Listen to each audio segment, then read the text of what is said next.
Thank you very much, Dilip. My good friend and a true well-wisher of India, His Excellency Mr. Iswaran, Honorable Minister for Communications and Information, and also Minister in charge of Trade Relations of the Government of Singapore, High Commissioner Mr. Uday Shankar, Mr. Harshvardhan Neotia, Gautam Banerjee, all the captains of industry some of whom I can see on the grid before me, Sangeeta, Rajan, Ritesh, Hemant, the gentleman, Mr. Su from Singtel, Piyush from DBS, Mr. Moon from Singtel, Mr. Go from Singapore Airlines, Mr. Dilip Chenoy, and all the captains of industry from Singapore and India. A very good afternoon to all of you in Singapore and India. There's the Sanskrit word Singh, which is a lion. And I think the word Singapore possibly has some origins in the ancient Indian text that we have the word Singapore. And over the years, I think both our nations have shared a great cultural and spiritual connect also. These are two nations which bring a lot of synergy, a lot of energy in the work that we are doing together, in the work that we believe we can offer to the rest of the subcontinent and the world. And the context of today's CEO forum, which I can cull out from the engagement that you all had before the ministers joined in, a little bit of a brief of which my office gave me, and the comments made by the speakers before me, Mr. Uday Shankar, Gautam, Mr. Neotia, and of course the wonderful address by the minister, led me to believe that a great deal of focus on innovation and technology can truly transform our relationship between Singapore and India. And these are two areas where there's a lot of synergy and there's a lot of potential that both countries offer to each other.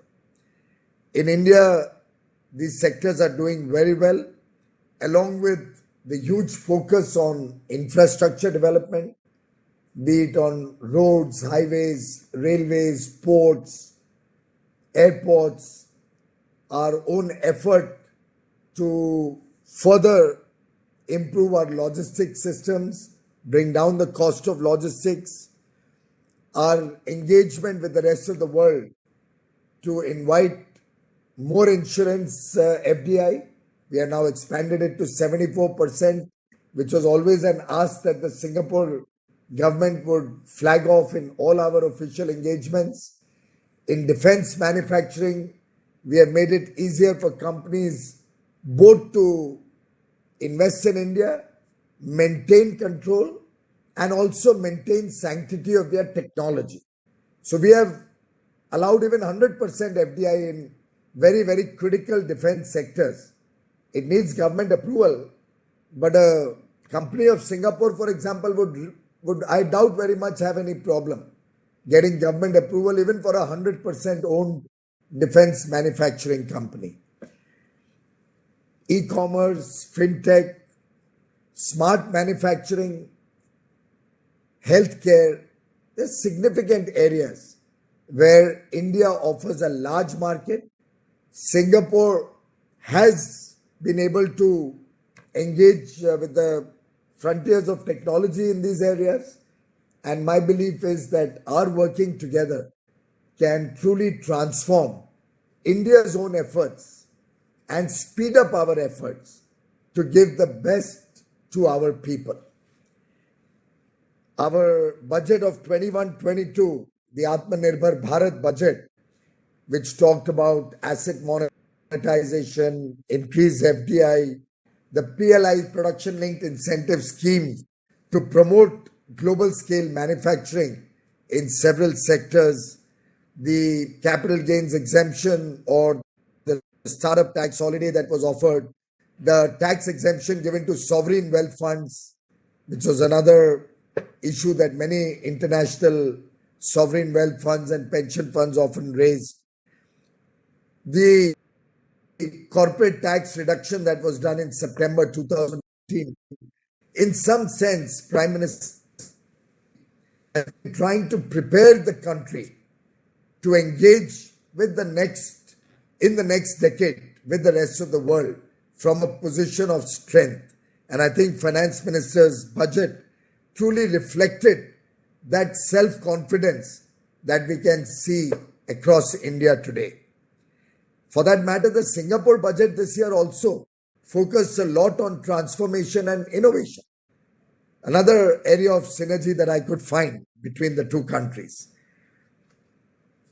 Therefore, Prime Minister Modi has very rightfully said, Singapore is our springboard to the ASEAN region.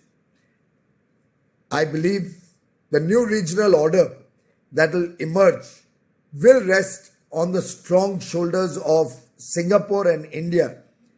It's a very positive partnership. Our trajectory in our defense and security relations is extremely good. We are working together on cyber security, disaster relief, and I would urge businesses on both sides to look at ways how we can expand this engagement and this relationship, how India's youth can be encouraged to use more innovative technology, how Singapore investments can be directed to encouraging our startups, and how our opportunities in the IT space, in R&D, in real estate and construction, renewable energy, pharmaceuticals, healthcare, how we can leverage these opportunities for mutual benefit of Singapore and India. In fact, this partnership can be given some spark, if I may say so. And I say spark because it's a strong partnership. It's a very productive partnership. We can really take it to very high levels and learn from the Singapore experience, make it a very productive partnership. It's a partnership that will help us becoming Atmanirbhar, self-reliant, and also give opportunities for us to expand our global footprints while engaging with the global companies to bring technologies and innovations to India. It's a very resilient partnership, and it's a partnership which rests on knowledge sharing.